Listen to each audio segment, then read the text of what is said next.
নমস্কার। আপনারা নিশ্চয় সুস্থ আছেন, ভালো আছেন। পশ্চিমবঙ্গ সরকারের ফিনান্স ডিপার্টমেন্ট অর্থাৎ অর্থ দপ্তরের পেনশন শাখা থেকে রাজ্য সরকারি কর্মী ও পেনশনারদের জন্য একটি অত্যন্ত গুরুত্বপূর্ণ ও জনকল্যাণমুখী নির্দেশিকা জারি করা হয়েছে। রাজ্যের সরকারি কর্মচারীদের দীর্ঘদিনের দাবি এবং কেন্দ্রীয় সরকারের নিয়মের সঙ্গে সামঞ্জস্য রেখে ওয়েস্ট বেঙ্গল সার্ভিসেস ডেথ কাম রিটায়ারমেন্ট বেনিফিট রুলস 1971-এ বড়সড় পরিবর্তন আনা হলো। সংবিধানের 309 অনুচ্ছেদের ক্ষমতা বলে এই সংশোধনী কার্যকর করা হয়েছে।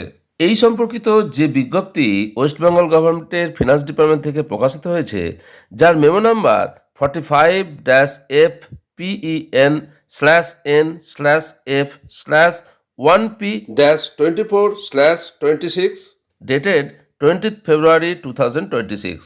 1971-এর ডিসিআরবি অর্থাৎ ডেথ কাম রিটায়ারমেন্ট বেনিফিট রুলসে ডেথ গ্র্যাচুইটি পাওয়ার ক্ষেত্রে ফ্যামিলি অর্থাৎ পরিবারের সংজ্ঞায় বা পরিবার বলতে কাদের বোঝায় ওই নিয়মে পরিবর্তন আনা হলো।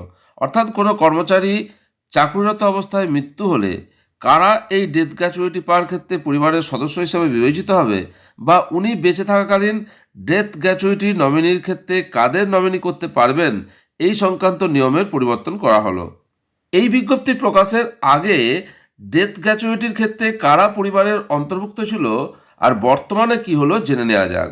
1971-এর ডিসিআরবি রুলসের ক্লজ ই এর সাব ক্লজ 1 এবং মেমো নাম্বার 136-EDN-B ডেটেড 15 মে 1985-এর রুলস 5S1 অনুযায়ী পূর্বে ডেথ গ্র্যাচুইটির ক্ষেত্রে পরিবার অর্থে উল্লেখ করা হয়েছিল মেল এমপ্লয়ি অর্থাৎ পুরুষ কর্মচারীর ক্ষেত্রে ওনার স্ত্রী অর্থাৎ ওয়াইফ, ফিমেল এমপ্লয়ি অর্থাৎ স্ত্রী কর্মচারীর ক্ষেত্রে ওনার husband, sons including step sons পুত্রসহ সৎপুত্র, unmarried and widowed daughters including step daughters অবিবাহিত কন্যা এবং বিধবা কন্যাসহ সৎকন্যা, অ্যাডপ্টেড সন্স অর ডটার্স আশ্রিত পুত্র বা কন্যা, brothers below the age of 18 years and unmarried or widowed sisters 18 বছর কম বয়সী ভাই, অবিবাহিত বা বিধবা বোন, ফাদার বাবা, মাদার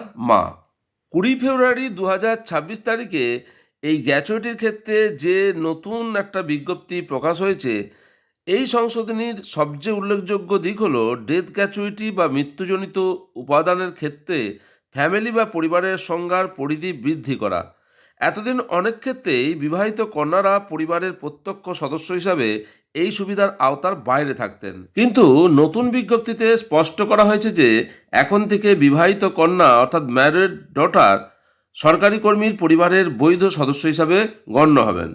নতুন নিয়ম অনুযায়ী ডেথ গ্র্যাচুইটির জন্য পরিবারের সদস্য হিসাবে যাদের ধরা হবে তারা হলেন চাকুরিজীবীর লিঙ্গভেদে স্বামী বা স্ত্রী, পুত্র সৎপুত্র সহ এবং কন্যা, কন্যাদের ক্ষেত্রে অবিবাহিতা, বিধবা, বিবাহবিচ্ছন্ন এবং বিবাহিতা সবাই এর অন্তর্ভুক্ত।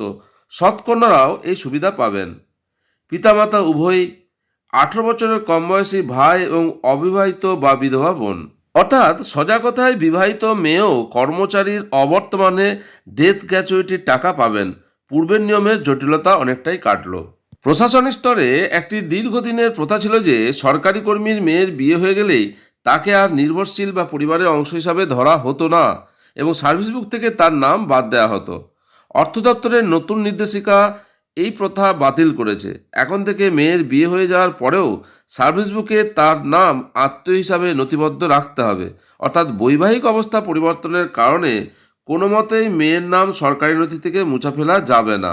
20 ফেব্রুয়ারি 2026 তারিখে অর্থ দপ্তরের প্রকাশিত বিজ্ঞপ্তিতে প্রশাসনিক দপ্তরগুলিকে কড়া নির্দেশ দেওয়া হয়েছে যে এই নিয়ম চালু হওয়ার আগে যদি বিবাহিতা বা বিবাহবিচ্ছন্ন কন্যা সংক্রান্ত কোনো গ্র্যাচুইটির আবেদন বা কেস ঝুলে থাকে আনডিসপোজড, তবে সেগুলিকে অবিলম্বে এই নতুন সংশোধিত নিয়মের ভিত্তিতে বিচার করে নিষ্পত্তি করতে হবে। এর ফলে বহু আটকে থাকা ফাইলে গতি আসবে বলে আশা করা হচ্ছে। পশ্চিমবঙ্গ সার্ভিস রুলসে বিরাট পরিবর্তন, বিবাহিত মেয়েরাও এবার পরিবারের সদস্য, জানালো নবান্ন।